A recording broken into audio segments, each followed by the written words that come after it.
Hello everyone, कैसे हैं आप सब। मेरा नाम वैभव कौशिक है और आप सभी जुड़ चुके हैं संस्कृत IAS के यूट्यूब प्लेटफॉर्म पर।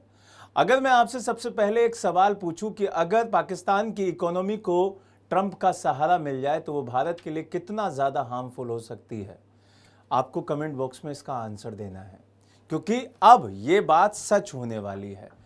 ट्रंप चचा ने क्या किया है, अमेरिका ने पाकिस्तान को इकोनॉमी में मदद करना शुरू कर दिया है, वहाँ की जो अर्थव्यवस्था है उसको सपोर्ट देना शुरू कर दिया है और ये कहीं ना कहीं भारत के लिए बहुत ज़्यादा नुकसानदायक हो सकता है।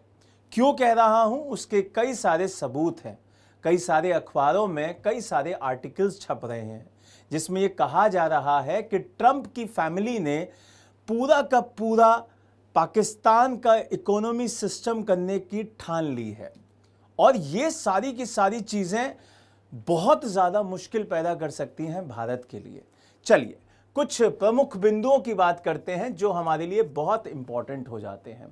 यहाँ पर अमेरिका के राष्ट्रपति हैं डोनाल्ड ट्रंप।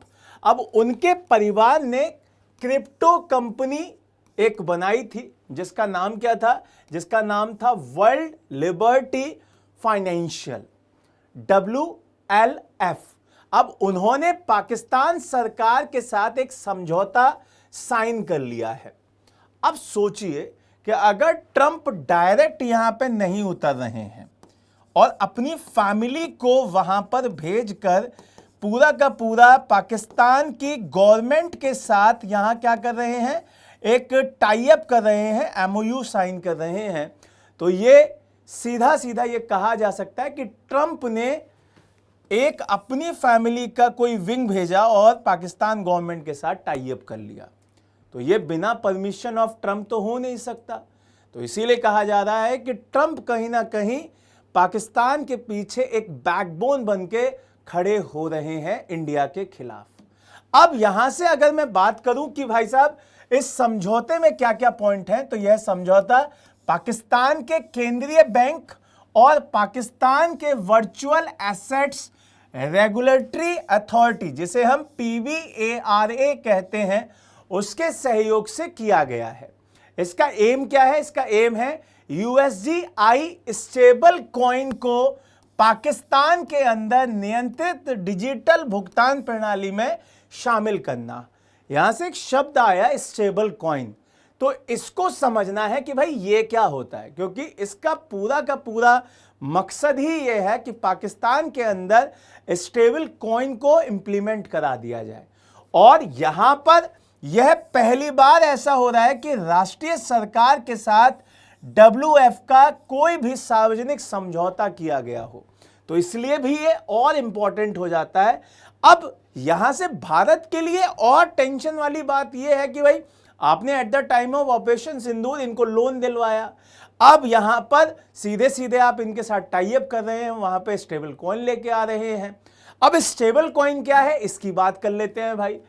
स्टेबल कॉइन एक ऐसी क्रिप्टो करेंसी होती है जिसकी कीमत किसी स्थिर संपत्ति से जुड़ी हुई होती है, मतलब उसकी जो वैल्यू है वो एक किसी स्थिर परमानेंट आपकी संपत्ति से जुड़ी होती है, जैसे कि अमेरिकी डॉलर हो गया, सोना हो गया या सरकारी बॉन्ड हो गया, ये सारी की सारी इनसे जुड़ जाती हैं, तो वो स्टेबल आपकी कॉइन कहलाती है। अगर मैं बात करूं कि भाई प्रमुख विशेषताएं क्या हैं, तो यहां पर इसका जो मेन फीचर है कि मूल्य में कम उतार चढ़ाव होता है, बहुत ज्यादा इसमें चेंजेस नहीं आते हैं।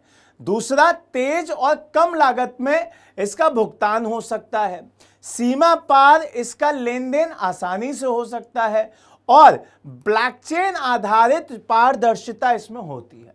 तो ये चीजें आपको ध्यान रखनी है। दूसरा, अगर हम अंतर की बात करें कि भाई डिजिटल रुपया और केंद्र बैंक के द्वारा इसमें जारी जो हो रही है वो, और स्टेबल कॉइन निजी संस्थाओं के द्वारा जारी किया जाता है, जैसे कि जो आपका डिजिटल रुपया है वो वहीं की केंद्रीय बैंक जारी करेगी, लेकिन जो स्टेबल जो कॉइन है वो निजी संस्था भी जारी कर सकती है। तो ये आपको पता होना चाहिए। अगर मैं बात करूं कि पाकिस्तान के लिए इस समझौते का क्या महत्व है, तो सबसे इंपॉर्टेंट तो आपको ध्यान रखना है रेमिटेंस व्यवस्था में सुधार आएगा, मतलब पाकिस्तान को हर वर्ष अरबों डॉलर का विदेशी रेमिटेंस मिलता है और स्टेबल कॉइन से यहां पे जैसे ही आप स्टेबल कॉइन को ले आएंगे तो ट्रांजैक्शन वहां पर सस्ता हो जाएगा, तेज हो जाएगा और सुरक्षित हो जाएगा। इसीलिए रेमिटेंस में वहां पे सुधार आने की बात कही जा रही है।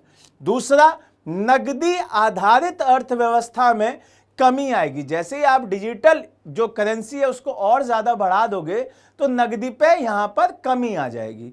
इसीलिए डिजिटल इकोनॉमी बनाना चाहते हैं वो पाकिस्तान को, और टैक्स बेस तथा वित्तीय निगरानी और ज्यादा मजबूत होगी, क्योंकि आपको पता है कि जब आप डिजिटली आप कोई भी लेन देन करते हैं तो उस पर सरकारी बैंक ज्यादा नजर रख सकती है, केंद्रीय बैंक उस पर ज्यादा नजर रख सकती है। तीसरा पॉइंट आता है क्रिप्टो सेक्टर में यहां पे नियमन किया जाएगा। अब तक पाकिस्तान में कोई भी क्रिप्टो गतिविधि अनियंत्रित थी, अब इसको कंट्रोल किया जा सकता है, नियंत्रण में लाया जा सकता है, कानूनी ढांचा बनाना होगा उसके लिए। और एक बात कही जा रही है कि भाई तकनीकी निवेश और फिनटेक विकास भी यहां पे होगा। जैसे यूपीआई वगैरह हमारे इंडिया में बहुत बढ़िया है, वहां पे नहीं है, तो ये चीज भी आपको ध्यान रखनी होगी। अमेरिका अब इसमें विवाद में क्यों आ गया है? देखो, कुछ अमेरिकी नेताओं का आरोप है कि जो ट्रंप परिवार है वो निजी व्यापारिक हितों को ध्यान में रखते हुए विदेश नीति से अब अपने आप को ऊपर रख रहा है। वो किसी के साथ भी यहां पे टाई अप कर ले रहा है। पूर्व राष्ट्रीय सुरक्षा सलाहकार जो वहां के हैं जैक सुलिवन, उन्होंने कहा है कि भाई कि इससे भारत और अमेरिका के संबंध प्रभावित हो सकते हैं, और ये सही बात है। अगर आप हमारे दुश्मन देश के साथ पूरा ट्रीटी कर रहे हो उनकी इकोनॉमी को बढ़ाने के लिए, तो ये इंडिया के खिलाफ स्टेप माना जाएगा। यह मसला पूरा जो दिखाई देता है उससे हमारे संबंध यहां खराब ही होंगे। अब भारत के लिए इस पर क्या इंपैक्ट आएगा, क्या प्रभाव पड़ेगा, वो भी देख लीजिए। तो एक तो रणनीतिक चुनौती, पाकिस्तान की अगर डिजिटल व्यवस्था, डिजिटल करेंसी व्यवस्था बढ़िया होती है तो ये क्रॉस बॉर्डर जो फाइनेंस है उस पर निगरानी करना कठिन हो जाएगा। और सुरक्षा को लेकर अगर हम बात करें तो यहां पर अगर स्टेबल कॉइन का दुरुपयोग होता है तो वो और ज्यादा हमारे लिए नुकसानदायक है। जैसे मनी लॉन्ड्रिंग, हवाला नेटवर्क, आतंकवाद को फंडिंग करना, ये सारे के सारे पॉइंट यहां पे आते हैं। दूसरा, नीति अवसर भी यहां दिखाई देगा।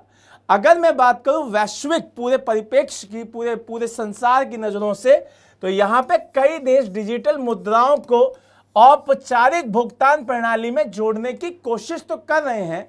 जैसे कि आपका चाइना हुआ, यूरोप हुआ, आपके ये सारे के सारे लोग कोशिश कर रहे हैं, डिजिटल युआन लेके आए हैं, डिजिटल यूरो लेके आए हैं। लेकिन अब इस तरीके की चीजें और ज्यादा बढ़ती हुई दिखाई दे रही हैं, और ये आपको ध्यान रखना है कि ये क्या हो जाएगा, एक डिजिटल जियो इकोनॉमिक्स का पूरा सेगमेंट पूरे वर्ल्ड में बढ़ता हुआ दिखाई देगा।